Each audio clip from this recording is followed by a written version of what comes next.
আজকে তোমাদের সাথে আবারও একটা হাই প্রোটিন রেসিপি শেয়ার করছি। তার জন্য লাগছে লেবু, কসুরি মেথি, জিরে গুঁড়ো, হলুদ, নুন আর কাঁচা লঙ্কা কুচি। তারপরে একটা বাটিতে আমি অর্ধেক আলু আর 100 গ্রামের মতো পনির আমি ভালো মতো স্ম্যাশ করে নিয়ে সব মশলাপাতি দিয়ে মিক্সচারটাকে তৈরি করে নিয়েছিলাম। আর বাইন্ডিংয়ের জন্য একটু আটা আর একটু সর্ষের তেল দিয়েছি। এটাতে টেস্টটা খুবই ভালো আসে। এটাতে তোমরা রোস্টেড কোনো মশলাও দিতে পারো। তারপর এগুলোকে শেপ দিয়ে একটা তাওয়াতে হালকা গরম করে নিয়ে একটু ঘি বা তোমরা এটাকে একদম রিফাইন্ড অয়েলেও করতে পারো। এটাকে এপিট ওপিট করে ভালো মতো সেঁকে নিতে হবে আর আলতো হাতে ভাজতে হবে, আদারওয়াইজ জিনিসটা খুব নরম, এটা ভেঙে যেতে পারে।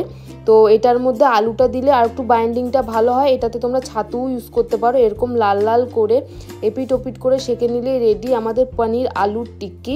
এটা দুর্দান্ত খেতে হয়, বাড়িতে অবশ্যই ট্রাই করো আর আমাকে অবশ্যই জানাতে ভুলো না কেমন লাগলো। দেখা হচ্ছে পরের একটা ভিডিওতে। Till then by.